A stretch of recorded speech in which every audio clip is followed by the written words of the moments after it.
இந்த மன்னராட்சி பகுதிகள் இது வந்து பார்த்தீங்கன்னா அந்த மாநிலங்களோட பகுதிகள் பிரிச்சிருப்பாங்கல்ல ஏபிசிடி அப்படின்னு சொல்லிட்டு 370 ஐ திங்க் 370 வரும்னு நினைக்கிறேன் 370 கீழே ஏபிசிடின்னு சொல்லி நிறையா பிரிச்சிருப்பாங்க. ஸோ அதில் பிரிக்கப்பட்ட பகுதியில் எந்தெந்த ஸ்டேட்டில் என்னென்ன பிரிச்சிருக்காங்க அப்படின்னு சொல்லி கொடுத்துருக்காங்க.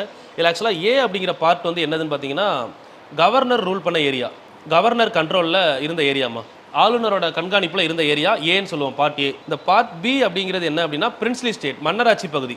பிரின்ஸ்லி ஸ்டேட்டு வித் லெஜிஸ்லேச்சர், அதாவது சட்டமன்றத்துடன் கூடிய மன்னராட்சி பகுதி, சட்டமன்றத்துடன் கூடிய மன்னராட்சி பகுதியை சொல்லுவாங்க. பார்ட் சி அப்படிங்கிறது மூணாவது பார்ட் வந்து பார்த்தீங்கன்னா சட்டமன்றம் இல்லாத மன்னராட்சி பகுதி, சட்டமன்றத்துடன் கூடிய மன்னராட்சி பகுதி பார்ட் பியில் வந்துடும். இதை வந்து நம்ம என்ன சொல்லுவோம்னா ஹை கமிஷனர் ப்ராவின்சஸ் சொல்லுவோம்ல, அஜ்மீர், பலுசிஸ்தான் அந்த ஏரியா, அதெல்லாம் வந்து பார்த்தீங்கன்னா இந்த மூணாவது பார்ட்டில் வந்துடும். இது கூட பிரின்ஸ்லி ஸ்டேட்டும் வரும். பட் இதில் என்ன இருக்காதுன்னா சட்டமன்றம் இருக்காது.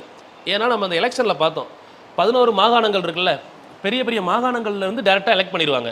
அது மாதிரி மன்னராட்சி பகுதி வந்து 565 மன்னராட்சி பகுதி இருக்கும். எல்லா இடத்துலேருந்து ஒரு ஆள் எடுக்க முடியாது. அப்போ ஒரு சில ஏரியா பெரிய ஏரியாவிலேருந்து ஒரு ஆளை செலக்ட் பண்ணலாம், ஒரு சில சின்ன சின்ன ஏரியாவில் செலக்ட் பண்ணியிருக்க மாட்டாங்கல்ல. அப்படி செலக்ட் பண்ண ஏரியா ஃபுல்லாக பார்ட் பியில் வந்துடும், பிரின்ஸ்லி ஸ்டேட் வித் லெஜிஸ்லேச்சரில்.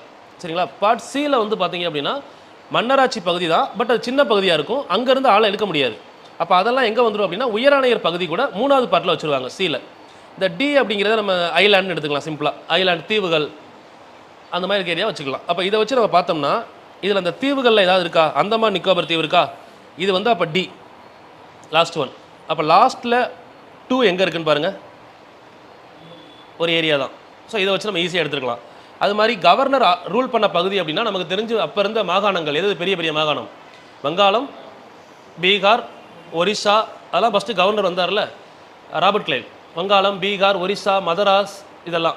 அப்போ இந்த இடத்துல வங்காளம், பீகார், ஒரிசா ஏதாவது இருக்கா? வங்காளம் இருக்குது பாருங்கள், மேற்கு வங்காளம். அப்போ மேற்கு வங்காளம் பார்ட் எதில் வந்துடும், ஏல வந்துடும். மூணாவதுக்கு ஏ 1 இருக்கா, மூணாவது இடத்துல 1 இருக்கா. ஹிமாச்சல் பிரதேஷ் வந்து பார்ட் சியில் வருது, high commissioner provinces area. Rajasthan தான் வந்து பார்ட் பியில் வரும். ஏன்னா ராஜஸ்தான் வந்து மன்னராட்சி இருந்த பகுதியில் ராஜபுத்திர இளவரசர் இருந்தாங்கல்ல, ராஜஸ்தான், ஜெய்ப்பூர், ஜெய்சால்மர் இதெல்லாம் வந்து பார்த்திங்கன்னா மன்னராட்சி இருந்த பகுதி. அப்போ அது வந்து பார்த்திங்கன்னா மன்னராட்சின்றப்ப இதில் வந்துடும், ராஜஸ்தான் பார்ட் பியில் வந்துடும், பிரின்ஸ்லி ஸ்டேட். சரிங்களா? அப்போ ஹிமாச்சல் பிரதேஷ் வந்து பார்ட் சி. அப்போ 4, 3 இதான் கரெக்டுமா. பட் இதில் எக்ஸாக்டாக பார்த்தீங்கன்னா அந்த டி வந்து கரெக்டு. டி அப்படிங்கிறது தீவுகள் டியில் வரதுன்னு பார்த்தீங்கன்னா அந்தமான் நிக்கோபர் இருக்கிறதுனால அதை எடுத்துலாம் டேரெக்டாக.